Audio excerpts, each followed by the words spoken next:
Hello guys, how are you? कैसे हैं सब दोस्त? अल्हम्दुलिल्लाह खैरियत से होंगे। दुआओं का मुंतज़िर हूँ आप लोगों की।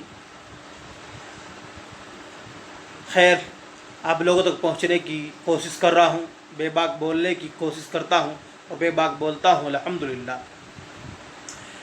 खैर, लॉकडाउन जब से चला है अल्हम्दुलिल्लाह सभी पूरी दुनिया में चला हुआ है लॉकडाउन, और जिस तरीके से सरकार के आदेश हैं सभी फॉलो भी कर रहे हैं अल्हम्दुलिल्लाह। तो अब आकर के काफ़ी राहत मिली लॉकडाउन में, मगर बाज़ारों के अंदर, मार्केट के अंदर डिस्टेंसिंग बिल्कुल भी नहीं है। सरकार बार बार कह रही है कि डिस्टेंसिंग बनाइए, दूर रहिए 1 मीटर। जब आप दूर रहेंगे तो बीमारी से बच सकेंगे। देखिए, सरकार के आदेश का पालन करिए, कानून की बात मानिए और सिस्टम के कानून का कोई उल्लंघन ना करें। जिस तरीके से कानून का उल्लंघन किया जा रहा है अक्सर, तो मैं लोगों से यही हिदायत करना चाहूँगा कि कानून का उल्लंघन ना करें, बिल्कुल भी सरकार के आदेशों का पालन करें। खैर, बात यह है कि सरकार बार बार कह रही है, मगर अब हाल ही में बंगाल में इलेक्शन है, तो बंगाल में इलेक्शन की में इस तरीके का जो रवैया सामने आ रहा है, इसे क्या कहेंगे हम? सरकार कह रही है डिस्टेंसिंग बनाए, डिस्टेंसिंग बनाए, डिस्टेंसिंग बनाए, दूर रहिए, एक से मिलकर न रहिए, मिलकर न बैठिए। मगर जो हमारे हिंदुस्तान के अंदर, पश्चिम बंगाल, पूरा बंगाल के अंदर इलेक्शन होने जा रहे हैं, वहाँ सभा की जा रही है, वहाँ रैलियाँ निकाली जा रही है। क्या उनको कोरोना नहीं होगा? क्या वो बीमार नहीं होंगे? क्या वो इस बीमारी में ग्रस्त नहीं होंगे? क्या वो इस बीमारी से बच सकते हैं? ये कोई ऐसा फार्मूला छिड़का हो शायद उस बीमारी से बच जाए?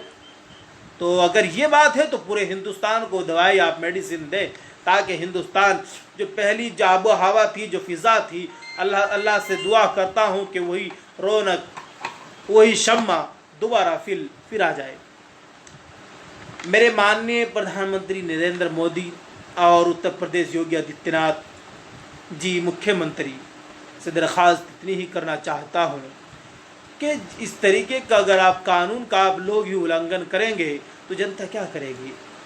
जनता क्या करेगी, इसका जवाब आप दें, क्योंकि आप जवाब दे हैं, आप जवाब देने के लिए बैठे हुए हैं। अगर जनता क्वेश्चन करती है, तो प्रश्न करती है, तो आप जवाब देने के हक में हैं। तो प्लीज़ इस तरीके का अगर रवैया है, इसी तरीके का अगर रवैया रहेगा, तो मैं ये जानता हूँ, ये कहता हूँ, बल्कि जो बीमारी अब तक नहीं बढ़ी थी वो बढ़ने के चांस लगाए जा रहे हैं। और जिस तरीके से दिल्ली के अंदर हमारे माननीय मुख्यमंत्री केजरीवाल जी को कोरोना के खैर उसकी जांच हुई थी, वो नेगेटिव आई, सुनने में तो यही, आगे तो मुझे मालूम नहीं है। तो खैर वहाँ रोज़ाना कभी 10,000, कभी 8,000, कभी 9,000 इस तरीके से कोरोना के मरीज़ मिल रहे हैं। वो कोरोना के मरीज़ है या शक के दायरे में उठाए जा रहे हैं, ये तो मैं कह नहीं सकता, क्योंकि मेरे पास इतनी डिटेल नहीं है। इंशाल्लाह जब डिटेल मिलेगी तो मैं आप तक पहुंचाऊंगा अपनी बात।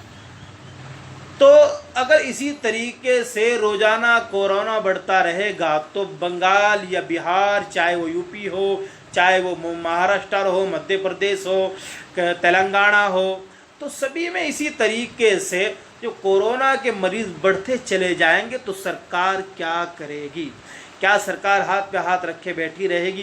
क्या सरकार जनता के लिए कुछ कर नहीं पाएगी?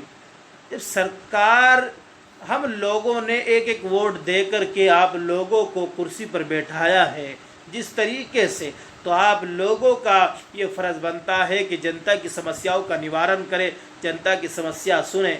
अगर जनता परेशान है, उसकी समस्याओं, उसके दुख को समझिए, उसकी भावनाओं को समझिए, उसकी जो सिचुएशन है वो समझिए। तो खैर, मैं आपसे इतना ही कहने के लिए हाजिर हुआ। बहुत बहुत धन्यवाद। जय हिंद, जय भारत। सभी दोस्तों से इतना कहना चाहूँगा कि हमारी वीडियो को ख़ास तौर से सब्सक्राइब ज़रूर कर दिया करो मेरे भाई, क्योंकि यही